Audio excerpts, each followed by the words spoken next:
Welcome to A Thrivable Future, the podcast covering all things to do with sustainability, thrivability, and the important policy changes happening around the world.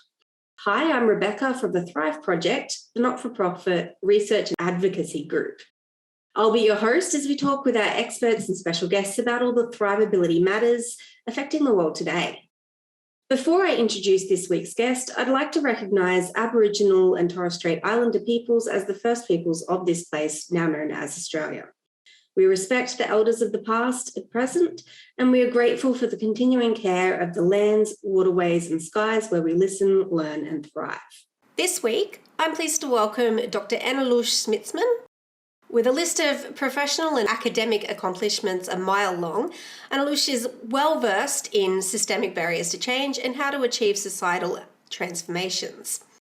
Her PhD dissertation, Into the Heart of Systems Change, is being implemented worldwide for systemic transformation in economics, education, politics and governance through her proposed transition plan for a thrivable civilization. She's here with me today to discuss SDG 16, which focuses on promoting peaceful and inclusive societies for sustainable development, providing access to justice for all, and build effective, accountable and inclusive institutions at all levels. Welcome, Anneloes, and thank you for joining me. Thank you so much. And thanks for this great introduction. That's okay. Now, I just want to start because we do try to take this podcast as a very sustainability 101 sort of level. So I just want to start by clarifying some information for our listeners. When we talk about systemic barriers or systemic change, what kind of systems are we talking about? Yeah, it's good that you clarify that from the start. I qualify those as mechanistic systems. So mechanistic systems by design are still coupled to the old classical economic systems of exponential growth. And they don't have the systemic boundaries that are necessary for regulating systemic behavior. Therefore, it leads to this exponential growth pattern, which has inbuilt, of course, an exponential collapse because nothing in nature has this growth curve except for viruses and bacteria. However, we somehow decided that that's a really good economic growth curve, and we've equated that to progress. So these are the kind of systems that by design create very systemic barriers that also are hindering us in resolving the systemic boundary issues which sustainability is all about. Just to narrow that down a bit further, when we're talking about boundaries, you're talking about hard limits, like how many resources there are in the environment that we can use. Is that what you mean by like boundaries? It's one expression of a boundary. Any system that is interdependent has therefore systemic boundaries that regulate the behavior and the growth patterns of the interconnected elements of a system. Right. So a systemic boundaries can be indeed our planetary boundaries and thresholds, but also social ceilings. A systemic boundaries, if you just want to even bring it back to your own body, your own systemic boundary will let you know, now it's time to rest, now it's time to integrate, or perhaps now it's time to get active. Yeah. On an individual level, your whole body is a system. If one thing fails, then the rest can't really continue. Exactly. That makes perfect sense. I think that explains, like what we're talking about in terms of these are the limits before we get collapses in a lot of different areas. So I wanted to ask you about, I don't know if you've heard anything about Australian politics, but there's been many complaints lately about government corruption, and we've had quite a strong push for an independent commission against corruption. What kind of tools do regular citizens have to prevent or remove corruption in their governments and institutions? First of all, I want to present that what is happening in Australia is not unique to Australia. No, of course not.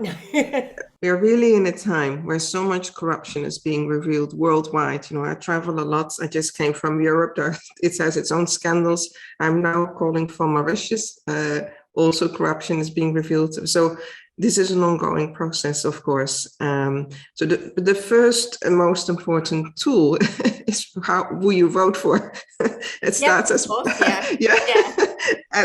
as basic as that. And then, of course, there's the issue of transparency and accountability. The problem with democracies today is it's so far removed from people. There's a lot of people who don't even vote. And then the people that are getting elected, therefore, are getting often elected by the people who really feel passionate about their person.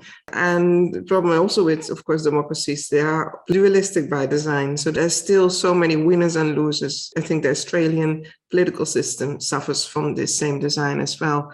Now, the other thing, of course, about transparency and revealing the corruption is you need to know, of course, the issues. What is going on? How do I hold my leaders to account? With so many bureaucratic processes these days, this is what becomes very, very difficult for citizens to be able to even track that. And then, of course, how to organize and mobilize also the holding to account. You can start, of course, from local governance up to higher governance. But the first step is get informed, find out what are the issues, but also be very careful not to feed into the wrong narrative. At the moment, there is so much polarization going on in societies. And I think it's for me, always the best approach is not just only trying to hold people to account and get information, but also to see what alternative solutions can be proposed. A lot of people feel really disenfranchised by the existing systems, like they feel like no one's listening to them. Here we do have mandatory voting, so we don't have the issue of not everyone voting, which is a good thing, I think, in terms of making sure that everybody has a voice, whether or not they want to. But it doesn't necessarily resolve the issue, I think, which is maybe the greater one, is access to that information and knowledge and understanding of what's happening. So would you say that education is a really key point to resolving some of these issues?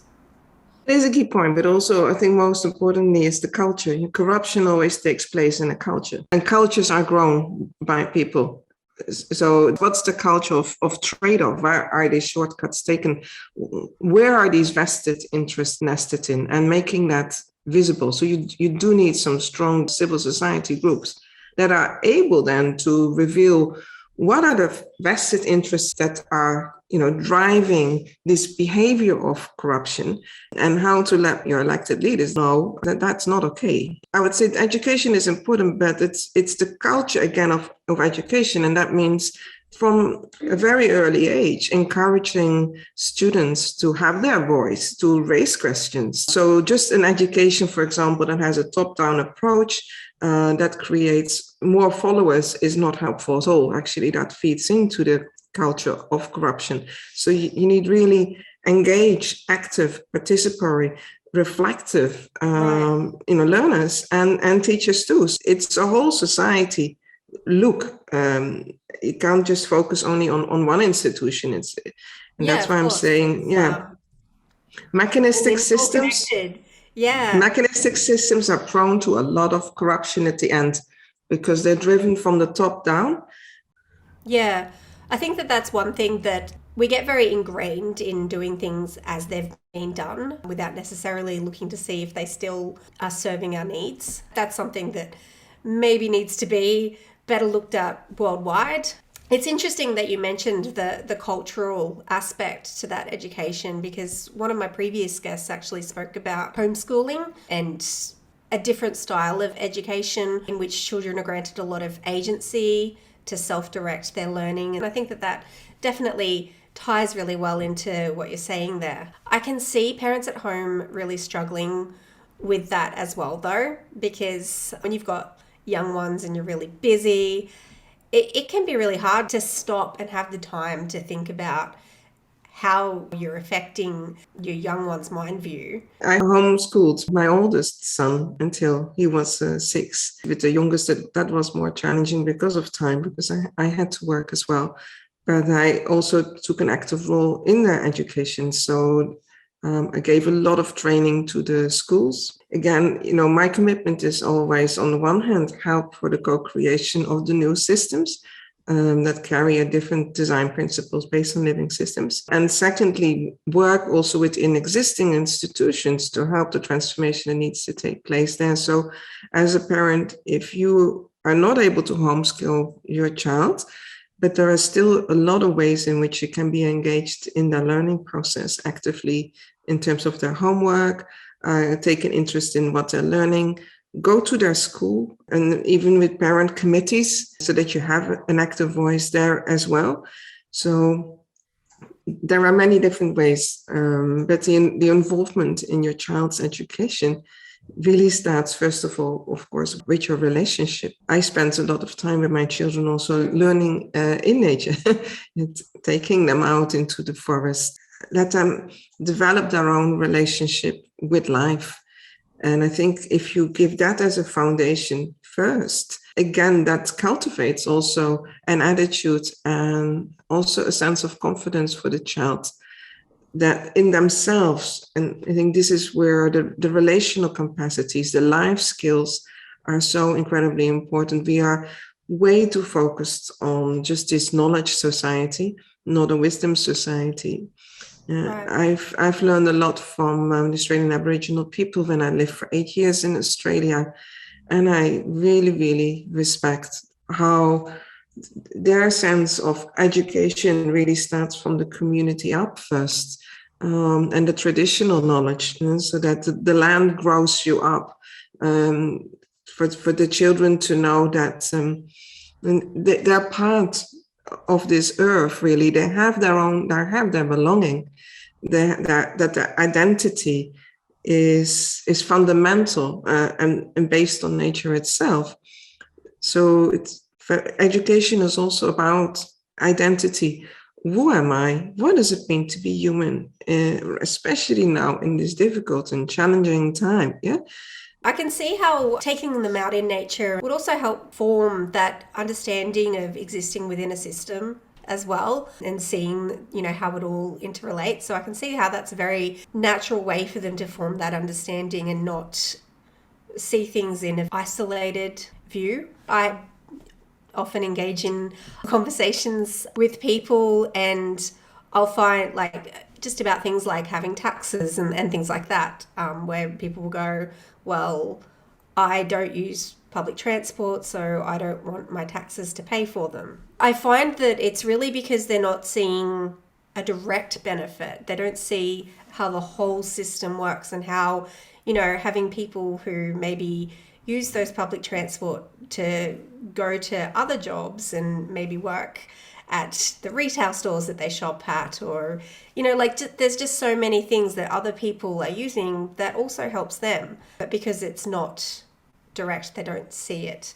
So, yeah, I can see how having that systemic view would really help people to get that sense of connectedness.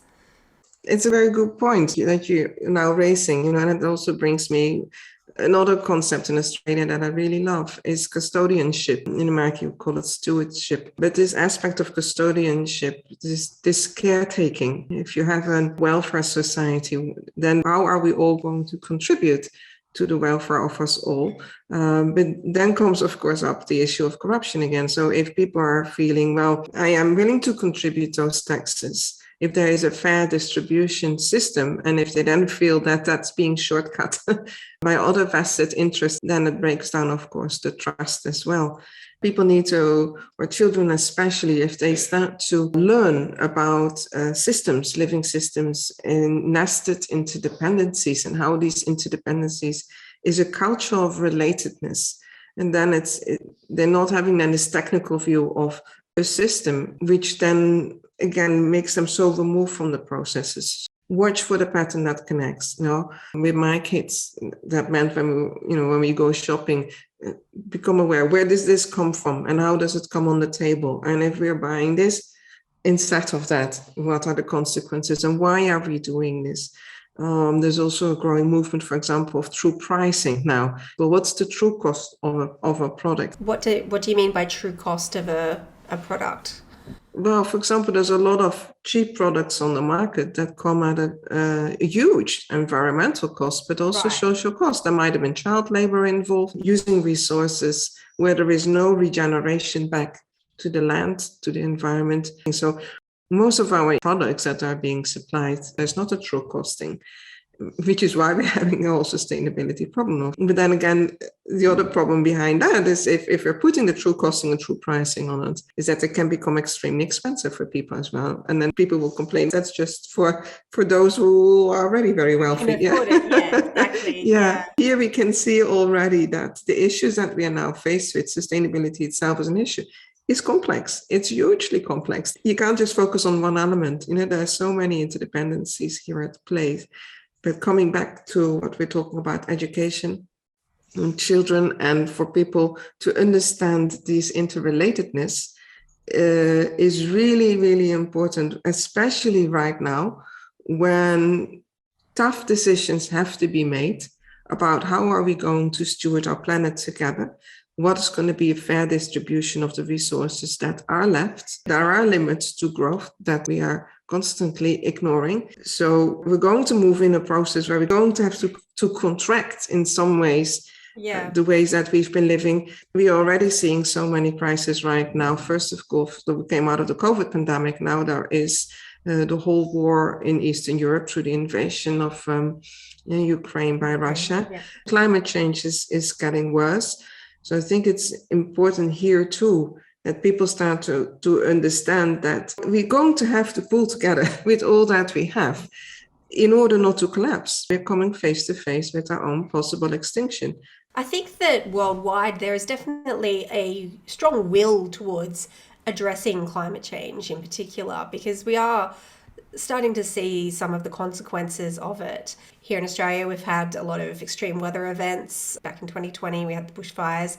Zoonotic diseases are going to become more prevalent. And then we've also had recent floodings. I think this year we've had 4 floods that are supposed to only happen once every 100 years, according to the typical narrative. So it's becoming very clear to a lot of people that this is happening right now and we're having to deal with it.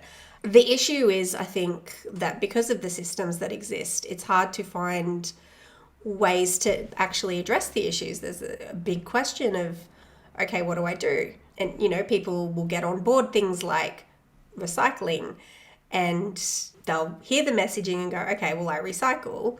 Cool, I've done my bit. And then the problem with things like that, the plastic doesn't get actually recycled. So I think that there's a lack of trust in the existing systems that were supposed to be addressing these issues, and also a feeling of overwhelm, basically, because there are so many things happening that are so big. What advice would you have to people at home for what they can do to take part? And what you're addressing as well is indeed that a lot of this marginal approach, it doesn't work. And also want people to understand those people who think, well, it's already too far. We've already committed to 2 degrees, so why should I care? Well, right now we're still having to stop 3 to 4 degrees warming, which is even worse. So every little bit creates an escalation event. That's what we call tipping points. So we have to avoid with everything we can the worst case scenarios while we haven't even secured the 2 degree warming. So starting with what you can do yourself, the first step, of course, is know your energy consumption patterns. I measure that at home. So look at your bill, start to see the fluctuations in your bill, find out how you can reduce your energy consumption. If you can go renewable, you can go solar. That, of course, would be much better. If you go solar as well, look at your appliances. Just some basic stuff. A kettle, for example, electric kettle takes a lot more energy than cooking the water. Same with rice cookers, toasters. So start to know which appliances use a lot of energy. Look at your lighting as well. So start with your own household. This is important. What are you buying? What transport are you using? How often are you using the plane? I find now that a lot of the COVID restrictions are lifted. I just came from the Netherlands back to Mauritius. It was unbelievable how many people were taking the plane. I took the plane as well because I hadn't seen my family in over 2 years. But I noticed there's no slowing down there. And then again, a lot of expectations of people who go to conferences and seminars. Everyone wants to have the in-person meeting again. So it's like a lot of people want to go back to the Yeah, old they want to system, the go old back to ways. the Yeah. way we were, and yeah, Yeah, it's definitely silly in a lot of ways. I mean, we're meeting right now over Zoom, and it's perfectly fine. Like exactly. we could go back to reducing a lot of that waste, and we Yeah. definitely need to learn the lessons. So Um, start at home, but then also if you are active in lobbying change, start supporting other renewable solutions to come to the market. We know, of course, in Australia, there's been a huge lobby for the fossil fuel industry. And I don't believe that that's just changed overnight. So having the will to do something about climate change or believing it is necessary doesn't mean that we are anywhere near those actions. But I'm seeing also on an international global leadership level, it's very sad how, to me, there is not yet that global leadership will to truly do something about it. People are, yes, they're voicing it in the media, but then when they're having to make this concrete in real issues, and that also means that politicians are going to have to take a regulating role as well. But many of them want to be elected again. And it yeah, doesn't make them popular. So they're watering it down. On the one hand, it's like they're trying to appease the people who do care about the environment, say, yes, we're going to address it, we're going to do something about it. On the other hand, they don't want to they don't isolate want to. people. Yeah, And many of them, there comes the corruption again, are also playing into the hands of those with a vested financial interest in the fossil fuel industry. And they're trying to eat from both worlds. And I mean, that what doesn't they work. should be Yeah. doing, I mean, from my perspective, I see that they should be trying to support the transitions away from, Yes. things like fossil fuels and supporting those. I mean, even things like here in Australia, we don't have accessible electric vehicles. The ones that exist are extremely expensive, and we have things like in the government in Victoria introduced a tax levy on electric vehicles because it wasn't fair to people who had other vehicle, like they weren't paying the fuel taxes, so it wasn't, they had reduced revenue. And like it's just very backwards kinds of thinking that hinders change. It makes it harder. Exactly. And that's a very good example of a very narrow down, old invested interest policy decision, not seeing the bigger picture, not having the courage, to just and explain very clearly to people, look, we're going to have to regulate this, we're going to have to change this, but also drive investment in these renewable solutions. And from a systemic perspective, there's been far too little. Most of capital investment, all of that still goes in the old economic systems, and it's not helping to drive the transition. It's unfortunate that support isn't in place, and we Yeah, just got a new federal government this year, so we're hoping good. that will instigate some actual meaningful change. One thing I want to talk about, because I do see a lot of misinformation or disinformation from the media. What kind of role do you see the media playing in the mechanisms of change? Yeah, that's an excellent question. Yeah, it can be very, very damaging if they're playing into this polarizing culture. So I would say, first of all, it's the media we need to learn how to work with complexity to understand that, because a lot of journalists, what they do, and not just journalists, it's also, of course, social media, they're trying to reduce complexity in the narrative because complex stories don't sell. So they're trying to reduce it by creating black and white scenarios, only highlighting one element and forgetting the rest. And I think that's very, very dangerous. I read once a beautiful article from a journalist who actually did a training in complexity thinking and learned how to bring out these different subtleties so that the media, in his writing, at least in his reporting, it was helping people to understand all the different challenges and how that is interrelated, and not to just zoom in onto one aspect. The other thing about the media, of course, is especially now, check your facts, check your sources. Yes. This whole idea of false information is Yeah, unbelievable. the idea of alternative facts, I think, Yes, exactly. is It's what they're like, called, and oh, it's just not really how that works. Is no, if it's no. factual, it's factual. Like, Yes, yes. And for media, start documenting and communicating and spreading as much as you can the good news stories. Let people know where on the ground change is happening in a good direction. Give stories also that inspire, that warm your heart. A lot of people have media fatigue. They are so yeah. tired of one crisis and after another. I think one of the most dangerous things if we're going into times of challenges and crisis is numbness. Because when we are numbing ourselves, we are basically in a state of shutting down. And when you're shutting down, you are not able to access your capacities for transformational change, for advocacy. And the media is playing also a direct role in that fatigue that people are feeling, in the sense of overwhelm.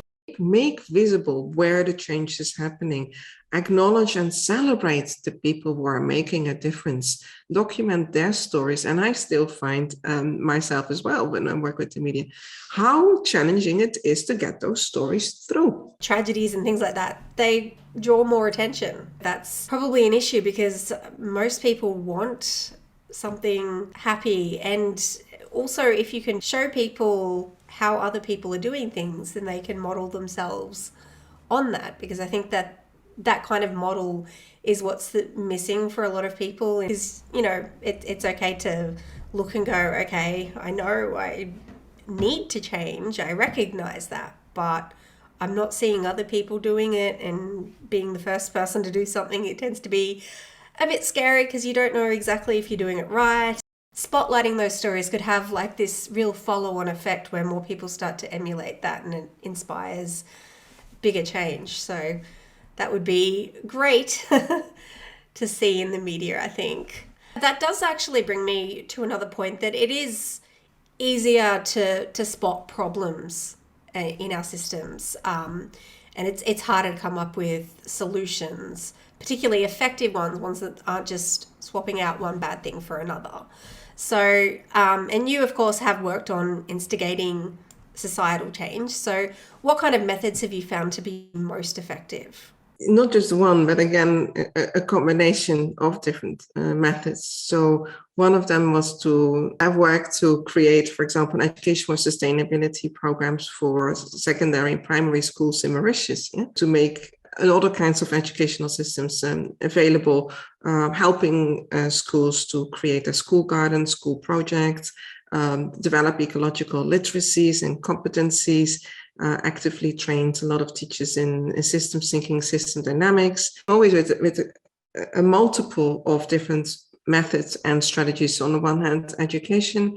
On the other hand, working also with the development of new governance systems, and now working with a global platform called Haifa and Seeds. Seeds is for developing the new regenerative currencies and also new governance systems, peer-to-peer.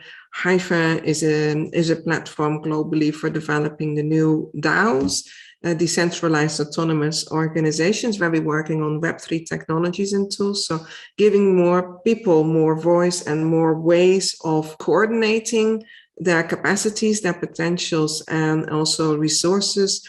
I've worked on the development also with R3.0, for example, on new blueprints. This was a blueprint for educational transformation. So to help people through 7 essential learning perspectives and how that can be implemented. And so I've worked really from many different directions, because again, it is a systems change is never just one It's thing. complicated. So you've got to change like a bunch of things together. It's sort of, you can't just focus on one Yes. thing, which is hard. I've been training people for more than 20 years to develop their own stewardship capacities, their custodianship capacities, and also going through deep personal transformations, rites of passage, to ask those deeper questions of facilitated a lot of different dialogues also to get different multi-stakeholder dialogues, which also served as inputs for the SDGs for people to develop a shared vision. But I would think really that maybe the most important strategy I have found across all of this is shared visioning, for people to really explore together what is this vision of a world where we say, yes, this is a world where my humanity counts, where I feel I can make a difference, where I feel that's a world where I feel at home. And then also to get for people to really clear, well, this is that direction. Yeah, we have to make sure that we stop that because that's that trajectory of collapse, of extinction. And for people to understand that doesn't have to be our future. That is one possible scenario if we don't do anything, and we are just letting it all slip through our hands because we are not trusted enough, our capacities, our human capacities, to truly rise up to the challenge and become the change that is needed. That sounds like a really good approach to, have people work together and collaborate. I think people get bogged down in terminology. You probably saw recently the overturning of Roe vs. Wade in the US, which had a lot of outcry. And it's very difficult because for a lot of people, it's a very emotional issue. It's hard to sort of talk to people around that when they get really bogged down in this specific thing is bad and so I can't accept that. But when you talk about what kind of outcome, what kind of world that you're living in, then you can go, okay, well, here are the ways, here are the positive steps that you can take to achieve that. Do you have any thoughts around that?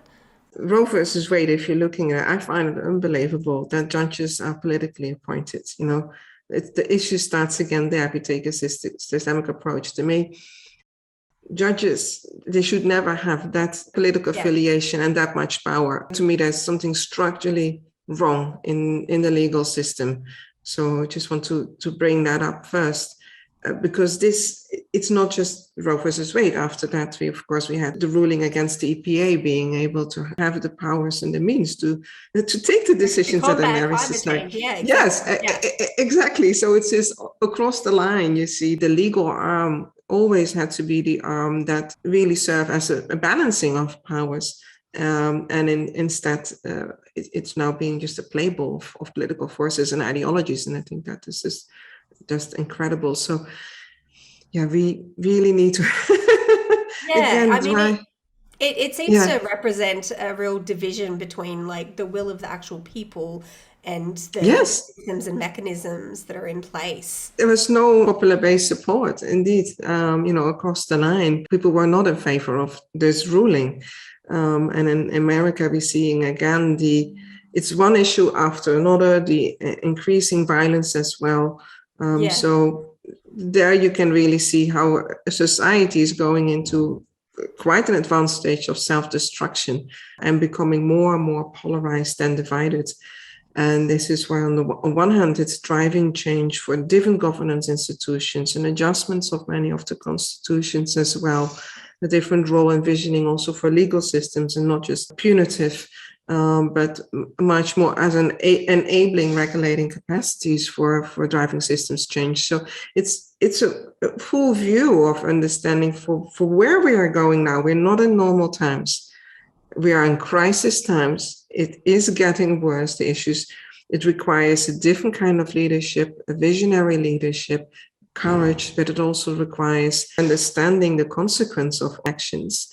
But it means such a huge transformation of many of existing institutions across the board. I think that it's a big challenge, and I certainly hope that we're up to the task and that situations like, the increased violence and divide in the US can be resolved in hopefully a peaceable way, that they can find solutions. There have been many solutions, but they're categorically being undermined. And this is, again, where let's bring it back again to ourselves. What can we each do? I think this is really important.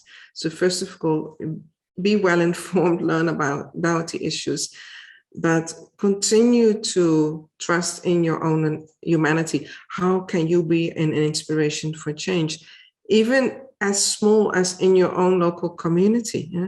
I always like to say, for example, if you go to the bakery, how are you showing up there? Are you smiling? Are you asking, how are you doing? Taking an interest in the person there who is serving you this beautiful bread that's just been made. Yeah?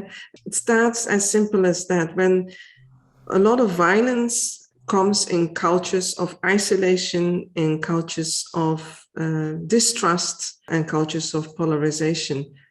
But we are co-creating these cultures together in how we show up. So we have much more powers as humans, each and every one of us, than we may realize. And it starts about, how am I showing up in life itself? How am I relating to people? How am I reaching out? How am I supporting and facilitating possible solutions in my own neighborhoods and communities?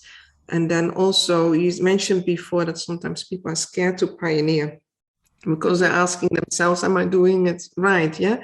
Well, when you're pioneering, there's no right or wrong. It's experimentation. It's understanding that in an attitude of experimentation, we're not looking at, I want to make sure it fits in, or it's being acceptable, it's going to be like. Those questions don't help. It's about, let's explore together. Let's experiment different ways. Let's see how we can do this. I like to always ask that question, well, what if we could? Instead of, well, no, we won't, So what if we could? Yeah, What if we yeah. couldn't? If we could, I suppose it's about, if you are pioneering, if you've got good intentions, if you're trying your best and you're trying to make positive change and you're willing to learn from mistakes that you learn about, I think that's Yes, the best way that yes. you can go forward. Exactly. And reaching out to each other, letting other people know of what you're doing. If you have a new project that you want to have support for, let people know about your ideas and enter into conversations. So we often think that, the change, it's so big out there, and then people feel overwhelmed. Yeah, but little changes that line up with other little changes from the people around us and then become coherent can become a tipping point for social change. Well, that's lovely. I think that is actually all we have time for today. So thank you so much for joining me. It's been a pleasure having you. Thank you so much for the wonderful questions and all the great work you're doing.